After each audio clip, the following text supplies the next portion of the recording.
make your day richer than it was before. Got some good times knocking upon your front door. It's the Richard Wilmore Show.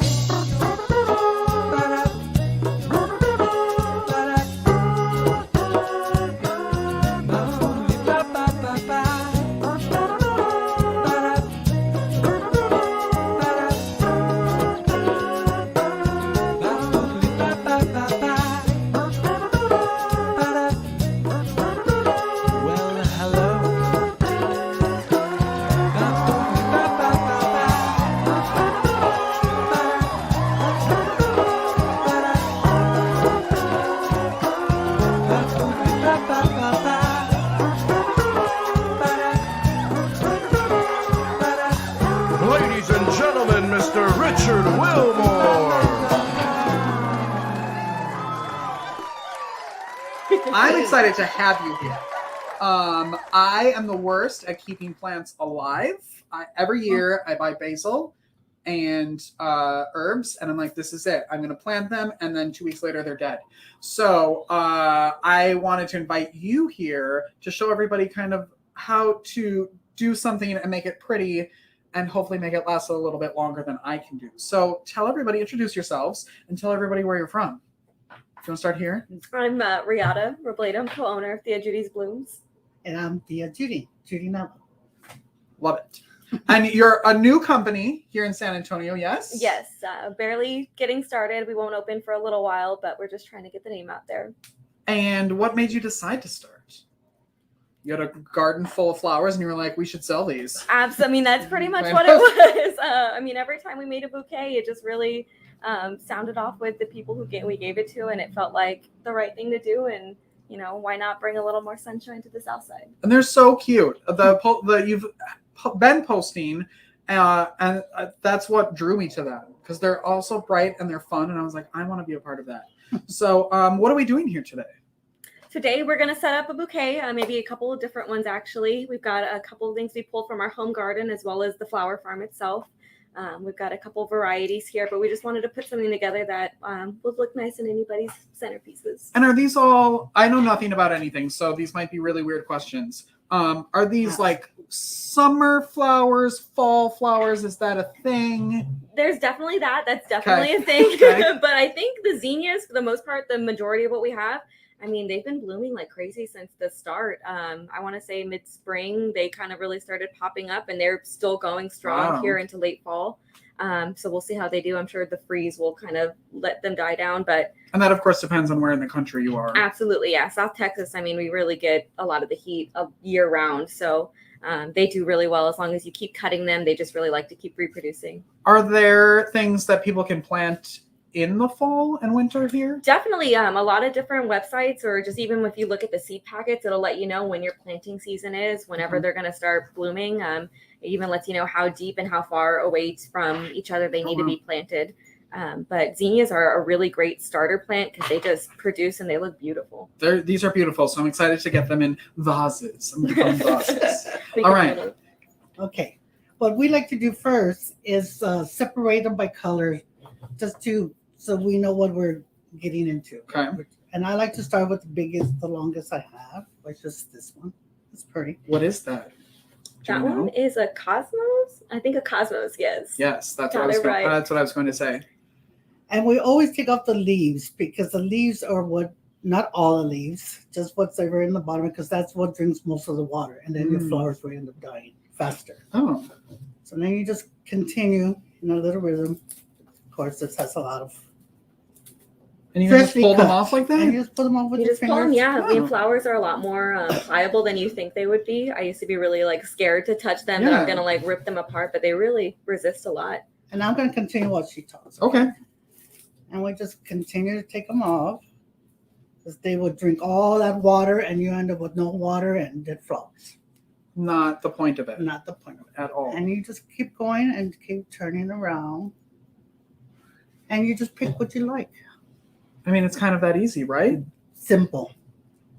People freak out and just want to stuff them. Don't stuff them. Just put them, keep going around and around. And then you can look, see what needs it. You see right here, it needs some flowers, and you just keep going. What's the biggest like bouquet you've made so far? We actually had one that we just took a lot of the cuts of what we had going at the home garden, and that, I mean, it filled up that entire jar. That was really nice to see. And we still have, I want to say, a good couple more blooms that are still just sitting around at the house. Really, it's just whatever day we kind of feel like they look like they're ready to be cut, and we just, do a mass cut on them. How big is your garden?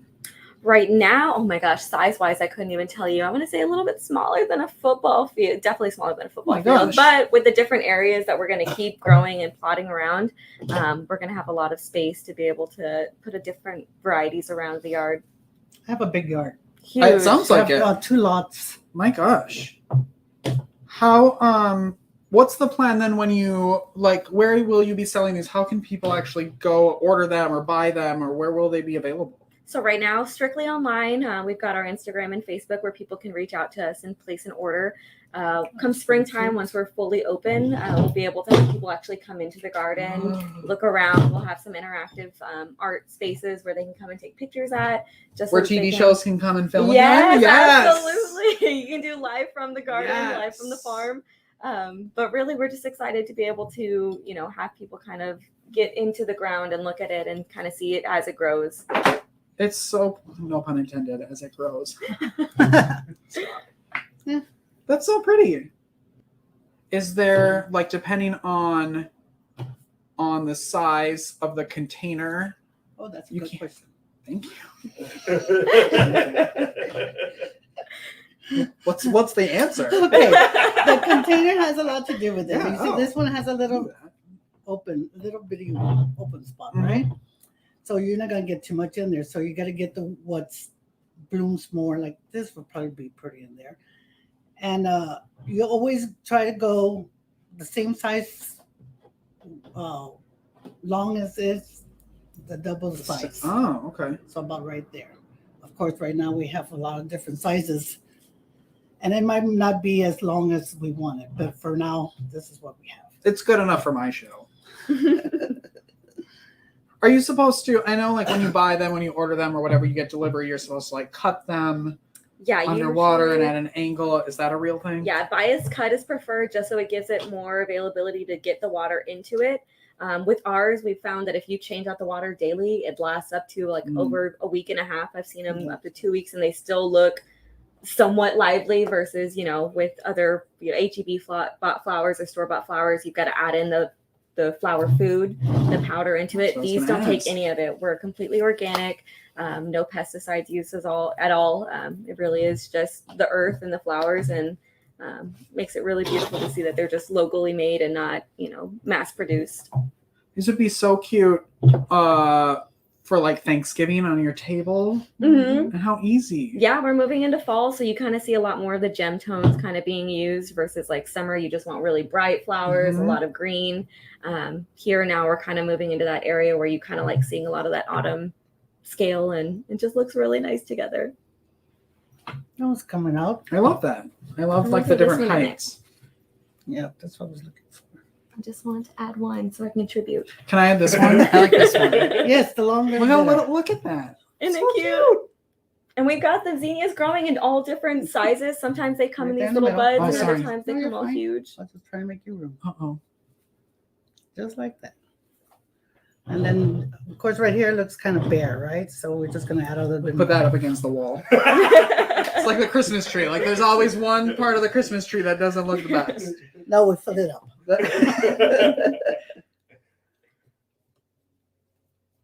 And they will last. You just have to keep putting water in it. You don't have to do anything else. You just put water, empty it out, and put more water. But I've heard little holistic ways like adding in like sugar or honey, like natural sweeteners. The flowers just absolutely, they drink it up. It'll help them just reinvigorate. Does water temperature matter at all? Cold water? I heard cold water. From what I've been told, cold water is really good for them. It's like, who doesn't love a little bit of cold water in the morning? So I think that definitely gives them that little shock that they need. But I've even heard with certain types of flowers like hydrangeas and stuff like that, if you actually put the bloom itself into the water, it's direct to it. So it'll just soak it up and reliven back up.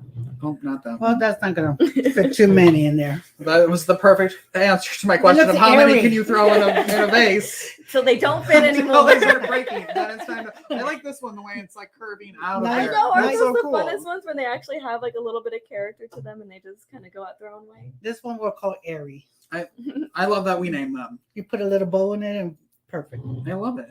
So when you started the business, like what's the goal?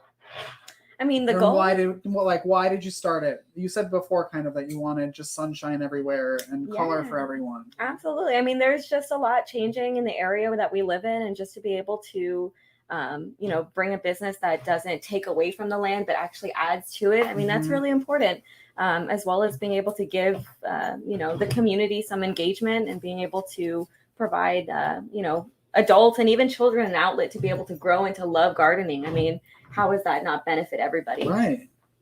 And the bees love you, I'm sure. Absolutely. Oh The my gosh, the butterflies. bees and the butterflies. We Oh, love pollinators. beautiful. So it really has just been really peaceful to be able to be outside, be in the ground and to work with it, and then just kind of see bees and hummingbirds and butterflies kind of just come in and enjoy it as well. I live in a busy street, and back there it's like everything goes away. Just Can nice people and see it peaceful. from the street?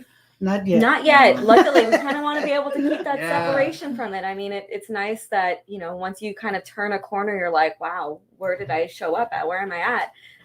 So we really like that right now. Eventually, there'll be like a grander entrance, but for now, we're just still under construction. We're So beginning. yeah.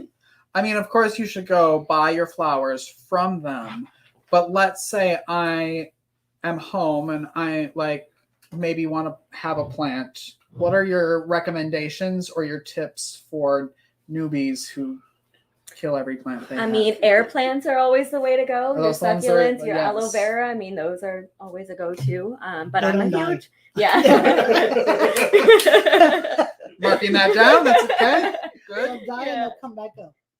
But I'm just a huge proponent of the zinnias. I mean, they just show up and show out every single time. Look how full they get. There's a variety of them too. No two ever really look exactly the same. Yeah.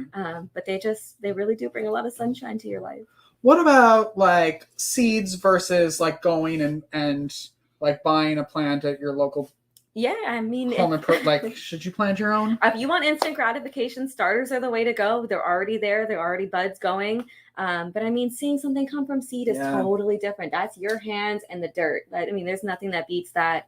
I mean, it just takes a lot of time and patience, but it's absolutely worth doing because you get a lot of more of a gratification out of it. And look how easy that was. I stood here and suddenly I have flower arrangements. Look at these. And they smell great. I know. They're so pretty. How can people best support you guys? I mean, we will always take donations, Mhm. but Thea Judy Blooms on Instagram and Facebook, there's a great way to interact with us. We try to keep people really involved in what we're doing and what's going on at the farm. It's definitely a lot more construction and updating before we're fully ready to be open to the public. But just being able to get our name out there right now is just a big deal because once we're up and going, it's hard to start once you're there. Yes. Once you're up and going, you're not going to have time to come hang out with me. So I'm glad I got you now. Thank you so much for stopping by today. Thank Thank you. you. Yeah, we Of really course. appreciate it. Come back anytime. We'll come back for Valentine's Day and make Valentine's Day flowers. Ooh. Perfect. Even from the garden, that would be great. We'll come to the garden. Yes. Yeah, I'm so excited. All right. Thank you so much for being here. We'll be right back after this. Hi, Wendy Wright of The Right Fit, and here are 3 easy eyeshadow hacks to save you a little bit of time. The first being, just pat on a little bit of tinted eye primer for a nice creamy effect. Number 2, try a concealer that's about 2 shades darker than your natural skin tone, and it's going to give your eyes a nice pop. And the last hack, number 3, is if you want to add a little shimmer and a little glam, you could always try a jumbo eye pencil. So just draw on the color and gently pat it in with your ring finger, and you can also use it as liner. Thanks everyone for listening. You can reach me at wendy@therightfit.net. See you soon. Bye-bye. Wouldn't it be great if your business could have a commercial on TV? Now it can. Secure your Season 5 sponsorship by visiting richardwilmore.com. Advertise on Apple TV, Roku, and Amazon Fire TV by sponsoring The Richard Wilmore Show. Become a sponsor today. Go to richardwilmore.com now. We're back with AJ Smit. Hello, hello. Hello. Yay. Hey, I Ben. love when people are here and they can clap. You said something right before we started filming that I loved, and we were talking about hair color and like using like sort of your outfits and your body as like art. And why do you do that? Oh, I do this because when I look in the mirror, then I'm like, oh, there I am. Because sometimes we're other people's images of us. Mm-hmm. And it's like, oh, am I who they want me to be, or who other people think I should be, or am I who I am? And so sometimes people are like, oh, you dress like this for attention. It's like, I mean, I don't mind the attention, but I've been a mermaid, so I'm kind of like used to people being like, oh, there she is, you know. Yeah. But like in my legs, this just feels like me. I feel like my insides match my outsides. I know you said it matches your soul. Yeah, it matches my soul. And it makes me easy to find in the grocery store. And in case that. they're like, hey, but Yes. it feels like it's a reflection of me inside. Has it always been like that? Have you always been like colorful hair and colorful like spirit? Yeah, sort of. Yes and no. It's actually in the book, which is cool. I have a whole chapter on this. Yes. Not that this is a plug or anything. No, it is. This is why you're here. This is why people come on talk shows, is to plug things. And let me do that right now. But it's called Red Thread. Yeah. Weaving an embodied life of joy. Yes. Yeah. But like, so I used to think that to dress the way you wanted, you had to like be 55 years old and just like IDGAF, you know, just like, doesn't matter. I do what I want. You know what? Take up all of the space. Yep. And I remember I was talking to my aunt because she has these cool boots and fabulous jackets, and she always wore bright red lipstick or burgundy lipstick. And I was like, how do you do the things? Like, how do you take up space? Aren't you afraid of people being like, oh, you're too much, or like you need to tone down? Because I got told that. And so I was just like, okay, yeah, cool, totally. You know, and then I was like, but when I'm 50, when I'm 55, when I'm 60, because there's this thing called advanced style, and it's absolutely fabulous. And it's these older people that just live their best lives. Have you seen those documentaries? And yes. And I'm like, that's going to be me. Yes. I'm going to be you. Just like, give me some time. And she's like, no, AJ, you could die tomorrow. Like, you could die tomorrow. And then you're going to be like buried in these boring clothes that you hate. And you're like, I don't feel like me, but it's cool. You know, she's like, you should dress the way you want to now. Like, live as a permission giver for other people. And I was like, oh, I can do that. And she's like, yes. And then I was like, done. And then the next day I was like, never mind, just kidding. But I like slowly built up. And so it was like clip-ins with like blonde to purple ombre. And then I had like wigs. And then I'd slowly like, these were gray boots. And then I was like, oh, these don't match anything in my wardrobe. So I had to paint them. So it's just been like little things and following more people that show up in a way that's aligned in integrity with who they are also feels like it's giving me permission to do so. Do you feel the same? Like, I mean, because look at your area around you, like this is effervescent with goodness and joy. Yes, I needed to create that. And that's what I need. I need this in order to like do what I'm supposed to do and feel the way I'm supposed to feel. Like this feels like I wish I could live here. Yes. This used to be in my apartment. Yeah. So I did live with it. Like, and I loved like sitting around and like all the color and all like, yes. How did that change? Did that change like the way people started treating you? And then also like, how did that sort of change your own, like the way you moved in the world? Yeah. Oh, I love that phrase. Oh, I said something similar a while back and people are like, AJ, people don't talk like that. And I was like, my people talk like that. Yes. So people who are just like, yes, like let's live in alignment with our souls. I think, so I became a mermaid 8 years ago. And this relates to this because, and I say that as like, I bought a tail. And so I do mermaid parties for any kids who are watching. It's totally magical. I transform and all that jazz. But I do like birthday parties. And so I have over the top work so that when I show up in my daytime, my human time, as I call it, life like this, people are like, oh, AJ can do this because she's a mermaid. Oh, like she can wear the things she wants because she's a mermaid. Oh, she can do this because she can wear glitter, whatever. And it was almost like I wish I could have that, but I can't because I'm not her, because I'm not doing her job, because I'm not like that. And so it was interesting because then I get the tool to be like, hey, yes, and this is me in my human time not just my, like, you can do this too. And so for a lot of people, it's like, oh, I don't want blue hair, but I've always wanted to like pierce my nose, or I don't want to be a mermaid, but I'd always love to like make desserts. And so I'd be like, you can, like, I was the Aunt Holly being like, hey, here's your permission slip, go do the thing. So it's been really neat seeing people come back and be like, hey, I got like, do you see this little pink strip of purple? Or they'd be like, oh, like, look at my, like, I painted some shoes the other day, and they'd like put glitter on the bottoms or just something. So it's been neat because people look and then it makes them think, like, if she can do that and she's not in advanced style, like she's young like me, maybe I could do that too. Or like, she's a milspouse like me, or she's XYZ. Like, yeah. So it's been neat because people think and then they're like, oh, I love that. And it's like, you can also have this. Yeah, that's There's an unlimited resource of joy. That's what I was going to say. Like, I feel like people would come up and be like, I just painted my shoes, and then like run away from you, and it, like, that's it. Like, That they just literally happens. Yeah. Yeah. Oh, 100%. Of course. And it feels a little illicit sometimes. And I'm like, this isn't a backroom deal. Like, Especially like if you didn't hear what they said, you're like, excuse me, what? Yeah. But I think because we've been taught that our joy has to come along with suffering, or like we have to prove that we're worthy of joy.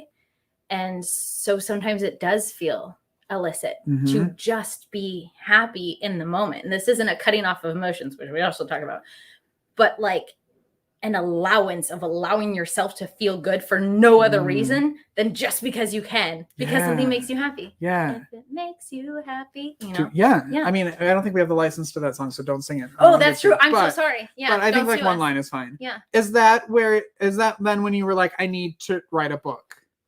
Like, where did the idea for the book come from? The book came from, do you know about the concept of red tents? No. Okay. So there's an idea a long time ago that when women had their periods, they were like unclean and like bad, like separate. And so women across the world in different places either have menstrual huts or moon lodges, and there's different variations on this, right? And some are healthy and some are not so healthy. There was a lady named Anita Demott who wrote a book called Red Tent, The Red Tent. And it's about this idea when women went in these spaces, but it was a place to breathe and share their stories and encouragement and like rest. And everybody across the world was like, where are our places to breathe and rest and recoup? Because a lot of times for women, we go, and we never stop. And so I started one. I started a red tent in Germany. There's thousands across the world. And when people would move away, they'd be like, AJ, there's no red tent near me. There's no spaces near me that I can bring my whole self and I can be welcome and I can breathe and I can talk about all of the things, mind, body, soul, sexually, womb, like the amount of trauma women, but like all people shove is a lot. And especially for women and femfolk, we don't talk a lot about menstruation and periods and sex and all of the things, right? And so talking about that is really freeing. And so I wanted to write this book for people to be able to create their own sacred spaces wherever they go so that they don't have to feel alone with their stories anymore. Because how many times did a woman or anybody share a story and somebody else is sitting in the room and they're like, oh my gosh, this happened to me too. And like, if she's not crazy, if I don't think it was her fault, maybe it wasn't my fault. And it's just like you just feel the shame kind of just like melt off of people when you're in community and you're being vulnerable and sharing. And so I also wanted to share some fun mermaid stories. So it's a mix of both. A little bit for them and a little bit for you too. Yeah. When tell us about being a mermaid and what that's like. Yeah. And how much fun that must be. Did you ever want to be like, what did you want to be when you grew up? Ariel. Of course. Yes. I hear you. Yeah. Because like she's got a tail and she can breathe underwater. Right? Like, yeah. Yes. I always wanted to be a mermaid growing up. Like every birthday, I was like, I don't even like need to breathe underwater. Just the fins would be great. Like every birthday until I was 23. And even on my 23rd birthday, I got a cupcake and I blew and like made my wish. And I finished a mermaid book and I was like, oh, I need a new book, right? Because like you can't not have a book you're reading. And I came across an article about a professional mermaid. I was like, you can be a mermaid and people will pay you when for they it. said I could be whatever I wanted. I didn't actually believe them. I was like, okay, like I'll do something else. And so I was a theater major and a nonprofit minor. And so I got a tail. There's tail makers. And so there's a whole spectrum of mermaidness in the world. So there's like hobbyists and there's performers and there's professionals, like people get paid to perform. And then there's otherkin who feel like in their soul, they are mermaid. And so there's just a whole world of us. And so then people made mermaid tails out of silicone and sequins and neoprene and fabric. And so I got a tail made, and I was like, what? And so I like sketched up my tail, and I was like, and she's like, you know, give me your money and I'll trade your tail. And it was like my own deal with the witch, except I got to keep all of the things, you know, I get to transform at will. The pain is very real though when you take your feet out. Because have you ever swim in fins? I don't even know how to swim, so no. Okay. Especially not in. That's totally fins. fair. Yeah, you're like human elf life, totally rad. But like, you know, the like bifins that people swim in, and so mermaids, they swim in a monofin, so both our feet slip in. But if your feet are like this, like that, for an hour or two, your muscles, cool. Yeah. So you take them off, and you like take off, transform out of Right. you're just like, oh. So like the aerial pain is real when you're walking afterwards. Ow. But I have like permanent scarring on my feet from like my very first tail, because it would like cut into my feet. So it was like, is this the price you are willing to pay? Felt a little bit like The Godfather, you know. Like, How many tails do you have? I have owned 3. Hmm. Yeah. That's so I interesting. don't know why I had trouble counting, but I imagine them like hanging like Yeah. pants in your closet. yes. Well, it's like a rack. So it's like the L hooks like Okay. this, and then the monofin sits on top. Oh, So she's just like queenly displayed of course. on the wall, which is cool. Other Yeah. people put them in the closet. She used to live in the closet on the floor because I didn't know about the L hook life yet. But yeah, it's magical. It's absolutely amazing. It feels like, have you ever looked at the stars and you just had this moment of like in this Mhm. moment, everything is right in the world. Mhm. So when you put on a tail and you're swimming in the ocean or in like the water, everything gets really quiet and you can like feel your heartbeat thrum. And if you're at the ocean, even more so, because you can hear like the ocean's heartbeat, and like you can hear like people laughing or shouting or doing whatever. But in that moment, you're just like slicing through the water, and the like everything's gliding past you, and you feel it on your hands, like when the wind, Pocahontas style, like Mhm. touches you, and you're just like, and it feels like your whole body breathes. And then if you're doing a party, you have that moment underwater, and then you come up and the kids are like laughing and asking you questions, and they believe that the magic is real. Yeah. Because in our world, like we get so focused on every day and paying bills, like we get worn down, and especially the adults. Like, yeah, I do parties for kids, but like I think it's a lot for the adults too, to say like, hey, like the magic isn't dead yet. Like there's still opportunities. And so to see kids come back alive and be like, I didn't know this was possible. Like I didn't know.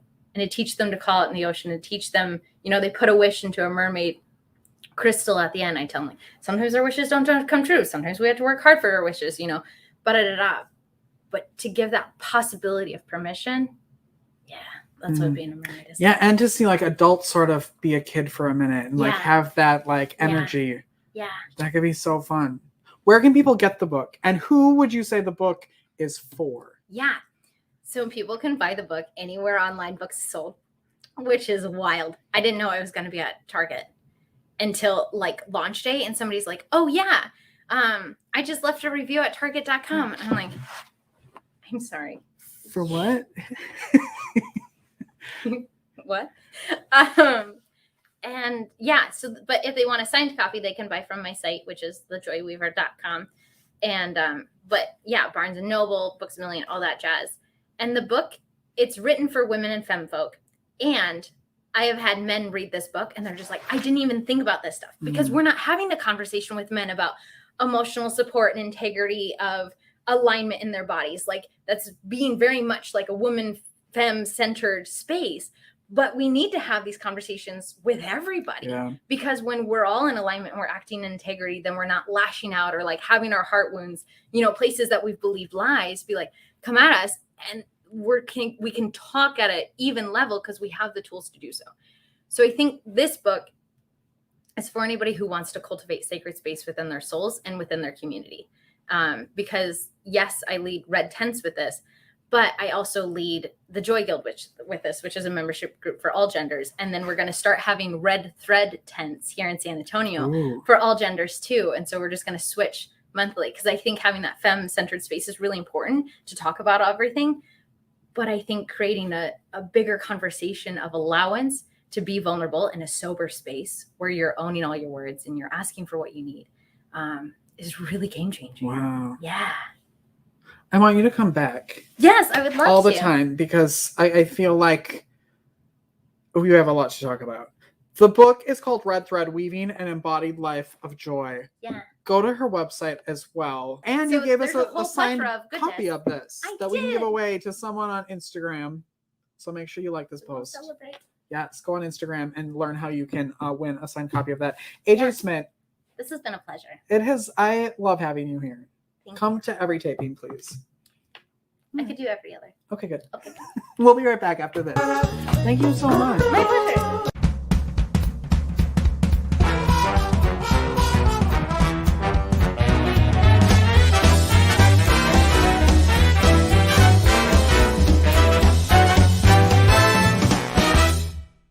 I'm Stacy Andon, Master Life Coach, Lover of Life, and I am here to take a moment with you today.